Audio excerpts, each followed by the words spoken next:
여러분 반갑습니다. 첨정TV입니다. 저희 채널을 자주 시청하시는 분들이시면 아시겠지만 제가 목공에 취미가 있습니다. 그래서 뭘 만드는 걸 되게 좋아하는데 만들다 보면 욕심이 생기잖아요, 그죠? 이쁘게 만들고 싶다, 이쁘게 만들고 싶다. 근데 이게 말이 쉽지 어려워요. 계속 기술을 요하기 때문에 이쁘게 만든다는 게 참 쉬운 게 아닌 것 같아요. 그러면 간단하게 해결할 수 있는 방법이 있죠. 나무를 좋은 걸 쓰면 된다. 기본적으로 수직 수평만 잘 맞게 잘라서 치수만 잘 재면 어느 정도 이쁘게 만들 수 있습니다.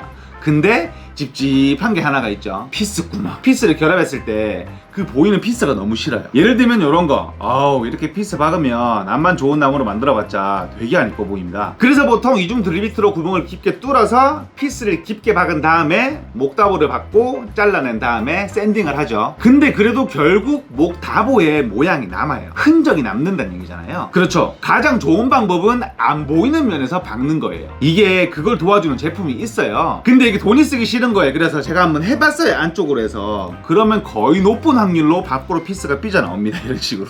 그럼 이제 그 나무는 못 쓰는 거죠. 방금 말씀드린 제품이 이 제품이에요. 크래그에서 나오는 지그라는 제품인데 이 지그도 종류가 있어요. 근데 제가 보기에 가장 적당한 제품으로 가지고 나왔습니다. 이게 작은 본체만 있는 게 있고 이렇게 가이드가 있는 게 있고 넓은 가이드가 있는 게 있고 종류가 여러 가지가 나오는데요. 이거는 고정해서 쓸 수가 있기 때문에 조금 뭐라고 해야 되냐, 연습하기에 조금 수월한 제품인 것 같아서 한번 가지고 나와봤습니다. 사실 언박싱을 하고 있는 척 하고 있지만 저는 이미 다 쓰고 이래저래 만져보고 다 했죠. 항상 그렇듯이. 이렇게 구성품이 간단하게 들어있습니다. 여기는 이제 드릴비트, 크래그 전용 드릴비트가 들어있는데요. 없죠? 썼으니까. 본체가 들어있고요. 집진기용 브라켓트, 스페이서 블럭, 150mm의 사각 비트를 넣어줘요. 이유는 좀 이따 말씀드릴게요. 그 이유는 여기 있습니다. 사각의 스크류 피스를 넣어줘요. 사이즈별로. 그 다음에는 크래그 전용 목다보, B각으로 생겼죠. 이게 아까 말씀드린 크래그 전용 드릴비트 9.5mm입니다. 그 다음에는 드릴비트를 스탑시킬 수 있는 드릴비트 스토퍼, 이런 식으로 L렌치로 고정하는 거죠. 물론 L렌치도 같이 넣어주고요. 이렇게 꽤 많은 구성품이 들어있는데 사용법이 굉장히 간단하더라고요. 일단 처음으로 본체. 제가 이 제품을 왜 가지고 왔냐면 본체라고 했잖아요. 분리가 됩니다. 얘가 메인이에요. 대각으로 일정하게 구멍을 뚫을 수 있게 도와주는 가이드. 이렇게 보시면 위에 홀이 3개가 있고 아래쪽에 이렇게 구멍이 뚫려 있죠. 그래서 이런 식으로 목재에다가 구멍을 뚫어줍니다. 길을 만들어준다는 거죠. 그 다음에 이 부분은 가이드인데요. 목재 두께에 맞게 이 부분을 돌려가면서 만든 다음에 이렇게 잡으면 고정이 되죠. 이런 식으로 본체를 넣고 고정을 한 다음에 뒤에 보시면 볼트가 있거든요. 쪼아서 비트로 뚫으면 끝! 근데 이게 모재 두께별로 들어가는 깊이가 달라야겠죠. 왜냐하면 모재는 얇은데 드릴비트가 깊게 뚫리면 관통을 해버리니까. 볼트를 푼 다음에 본체를 이렇게 올리면 여기 측면에 설정 가능한 모재 두께를 표기해 놨습니다. 전부 다 넣으면 12mm고요. 최대 38mm까지. 보통 흔하게 많이 쓰시는 게 12mm의 합판이나 18mm의 집성목, 19mm의 구조목, 38mm의 구조목이잖아요. 물론 목재 수종은 달라질 수 있겠지만 두께는 비슷비슷합니다. 내가 만약에 2x 목재를 한다 그러면 38mm에 고정을 해놓고요. 목재를 세로나 가로로 고정을 할 거면 가로로 놓으시면 되고요. 세로로 고정하실 거면 세로로 놓으시면 돼요. 그 다음에 클램프로 고정을 안 되죠. 그러면 이렇게 뒤로 밉니다. 이렇게 뒤로 밀어서 더 밀어야겠네. 이렇게 해서 찝어주면은 설정이 완료가 되는 거예요. 근데 이 제품을 구매를 하시게 되면 한 가지 추가가 돼야 될 제품이 있습니다. 외국에는 이 버전 말고 다른 버전에 클램프가 있던데 한국에는 클램프가 없더라고요. 전 C형 클램프를 사시는 걸 추천드릴게요. 왜냐면은 얘가 가이드죠. 근데 가이드가 움직이면 의미가 없는 거잖아요, 사실상. 그래서 C 클램프로 여기 측면에 보시면 이렇게 원형으로 홀이 파져 있어요. 이게 클램프 고정용이거든요. 이런 식으로 클램프의 이빨을 조절을 해준 다음에 이런 식으로 본체를 앙 하고 물어주면 고정이 되니까 안전하게 작업이 가능합니다. 일단 저는 빼고요. 자, 이제 드릴비트를 박으면 되냐? 아니죠. 왜냐하면 드릴비트를 끝까지 박게 되면 이렇게 밖으로 튀어나오게 됩니다. 그래서 이렇게 가이드에 보면 깊이를 측정할 수 있게 여기다가 치수를 적어놨어요. 여기랑 여기에다가. 이쪽에는 많이 쓰는 사이즈 12mm, 19mm, 33mm, 38mm. 여기는 조금 덜 쓰이는 사이즈 16mm, 22mm, 25mm, 28mm, 35mm. 지금 저는 38mm에다가 작업을 할 거잖아요. 그러면 이런 식으로 드릴비트를 끝까지 밀어 넣고요. 여기 보시면 아래쪽에 홈이 파져 있죠. 이 홈에다가 이런 식으로 드리비트 스토퍼를 끼워줍니다. 그 다음에 L렌치로 이렇게 고정을 하게 되면 짠! 내가 원하는 깊이만큼만 넣을 수가 있는 거예요. 자, 이제 준비가 됐죠? 그럼 다시 목재를 고정해 줍니다. 이런 식으로 해서 이렇게 딱 고정을 하는 거죠. 그 다음에는 구멍을 뚫을 드릴 드라이버가 필요하고요. 이제 사용법이 완료가 됐습니다. 이제 구멍을 뚫으시면 되는 거예요. 이런 식으로 가이드가 있기 때문에 실수 없이 완벽하게 뚫을 수가 있죠. 그 다음에는 맞은편 구멍에다가 이렇게 뚫게 되면 이런 식으로 구멍이 생깁니다. 이제 나머지 목재를 결합하면 되는 거예요. 자, 여기서 중요한 게 두 가지가 있습니다. 피스의 길이가 중요하고요, 목재 고정 방향이 중요한데요. 일단 피스 먼저. 모재 두께가 지금 38mm죠.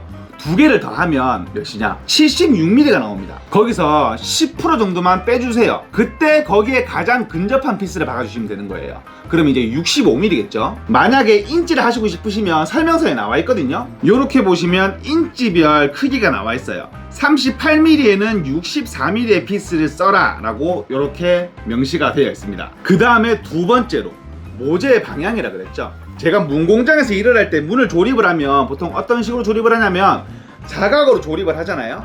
그럼 피스를 바깥쪽에서 안쪽 대각선으로 박아야 돼요. 그게 가장 견고하게 박힙니다. 왜냐하면 45도 빗각을 쳐서 문을 조립을 하는데 일자로 받게 되면 위에 있는 부분이 안으로 밀려버리고요, 안에서 받게 되면 아까 그런 문제가 발생을 해요. 그리고 문을 시공을 했을 때 보이지가 않기 때문에 피스를 어떻게 박는지는 크게 중요하지 않습니다. 근데 오늘은 제가 피스 자국을 보이지 않기 위해서 한다 그랬잖아요. 그래서 두 가지를 전부 다 설명을 드리는 거예요. 이런 식으로 안쪽으로 오게 고정을 하면 고정력은 약해집니다. 말 그대로 이렇게 지뢰로 이렇게 밀게 되면 어그적하고 뜯어나오는 피스의 방향이 될 수도 있어요. 근데 이렇게 고정을 하면 결합 강도는 야무러지겠죠. 근데 피스 구멍이 보인다. 근데 저는 이렇게 구멍 뚫린 게 이쁘다고 생각을 해서 괜찮을 것 같기도 하고 아닌 것 같기도 하고. 하지만 일단 오늘 우리는 피스 자국이 안 보이게 하는 거기 때문에 피스 자국 없이 한번 작업을 해볼게요. 그 다음에는 임팩트 드라이버나 아니면 그냥 이걸로 하셔도 돼요. 저는 지금 있으니까. 근데 목재 조립 작업은 임팩트 드라이버보다는 저는 드릴 드라이버가 낫다고 생각을 해요. 스무스하게 들어가기 때문에 틀어질 일이 많이 없거든요. 임팩트 드라이버를 하게 되면 틀어져요. 드르륵 바꿔보면 빼딱하게 막 그럽니다. 아까 동봉해준 사각 비트를 넣고요. 그 다음에 2와 2분의 1인치, 요게 64mm겠네요 이 목재 끝을 고정을 하고 하는 게 가장 정확하게 결합이 됩니다. 아니면 이런 식으로 피스를 먼저 넣고 작업하셔도 돼요. 오늘은 대충 할게요. 그냥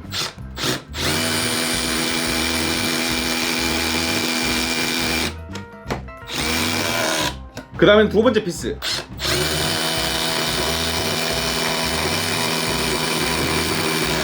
이런 식으로 결합을 하게 되면 그렇게 생각보다 많이 약하지도 않습니다. 대신에 이런 식으로 피스 자국 없이 결합을 할 수가 있는 거죠. 조금 더 튼튼한 결합을 위해서는 밖에서 박아야 된다는 점만 유의하시고요. 그 다음에 이렇게 크랙 전용 빗각 목답을 넣어주거든요. 혹시나 이 구멍도 보기 싫다 하시는 분들은 이런 식으로 넣어서 나중에 고정을 하시면 됩니다. 이제 그럼 이런 식으로 깔끔하게 이런 모양도 없앨 수가 있는 거예요. 근데 비싸더라고요. 근데 이게 8mm면 참 좋았을 텐데 한국에서는 8mm 목다보는 엄청 많잖아요. 그럼 박아놓고 본드로 고정해 놓은 다음에 나중에 마르면 다보칼로 잘라내면 되는데 그 부분은 좀 아쉬운 것 같아요. 자, 사용 방법이 굉장히 간단하죠. 제가 이 제품을 가지고 온 이유가 요 본체 분리 때문이라 그랬잖아요, 그죠? 근데 본체 분리, 요거는 가이드가 없잖아. 그럼 두께를 어떻게 책정해? 그것도 간단해요. 물론 돈이 조금 있어야 되지만. 이 제품이 모재 끝에 닿았을 때 구멍을 뚫잖아요. 그럼 이 본체만 가지고 있을 때 적정 모재의 두께는 12mm예요. 그러면 그때마다 내가 이렇게 뒤로 빼야 돼? 아니요. 여기 보시면 이런 식으로 스페이서 블락이라는 제품을 같이 넣어주는데요. 이 제품이 레고하고 비슷해요. 이런 식으로 위에서 딸깍 끼워주면 6mm가 늘어난 겁니다. 그럼 뭐죠? 18mm나 19mm 모재를 뚫을 때 하나 끼우고 갖다 대면 된다는 얘기예요. 개당 6mm씩이니까 내가 만약에 오늘은 2바이 작업만 한다 그러면 요거를 여러 개 착착착 끼워서 대고 클램프로 고정하고 작업하고 이런 식으로 쓰면 숙련만 좀 됐으면 와이고 가루야 이 가이드 없이 충분히 활용이 가능하다는 얘기입니다. 그러려면 이 C클램프가 필요하겠죠. 저는 근데 이 C클램프를 조금 큰 걸 사시는 걸 추천드려요. 이렇게 해야지 뭔가 걸림없이 부딪힘 없이 작업이 가능하거든요. 작으면 찝을 때도 걸리고 피스 작업할 때도 걸리고 불편합니다. 이런 거는 시중에 저렴한 게 많으니까 오늘 제가 가지고 나온 게 헨슨에서 나오는 건데 이게 지금 2만원 정도 하는 걸로 알고 있거든요. 굉장히 저렴하니까 이런 식으로 클램프를 구매해서 사용하시는 걸 추천드릴게요. 마지막으로 이 제품의 단점 아닌 단점을 말씀드리게 되면 이게 아시아 기준이 아니잖아요. 저희는 피스를 쓸 때 보통 뭘 쓰죠? 접시머리 외날 피스를 쓰죠. 접시머리는 아래쪽이 이렇게 빗각으로 돼 있어가지고 목재를 파고들고 들어가는 피스를 얘기합니다. 나사산이 이렇게 얼글멀글한 거는 소프트 우드용이고요. 나사산이 촘촘한 거는 하드 우드용인데 보통 쓰는 게 접시머리라서 만약에 똑같은 피스의 길이를 쓰게 되면 뚫고 나오겠죠. 그래서 사용을 해봤어요. 사용이 가능하거든요. 대신에 길이를 조금 짧게 쓰셔야 돼요. 방금 투바이 목재 같은 경우에는 원래는 64mm를 써야 되죠. 근데 쓰시면은 감이 없으면 밖으로 튀어나가고요. 그리고 접시머리는 파고들려고 하다 보니까 조금 작업이 힘듭니다. 그래서 아예 짧은 걸로 작업을 하신 다음에 피스를 깊게 박으려고 하면 움직이면서 이제 목재의 결합이 강해지니까 한 단계 짧은 거를 사용하시는 거를 추천드릴게요.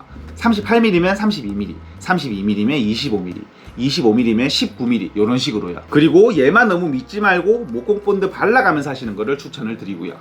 오늘은 크래그에서 나오는 크래그 지그 K4를 소개를 해드렸는데요. 도움이 됐으면 좋겠습니다. 오늘 영상은 간단하게 여기서 마치도록 하겠습니다. 지금까지 철문점TV였습니다. 감사합니다.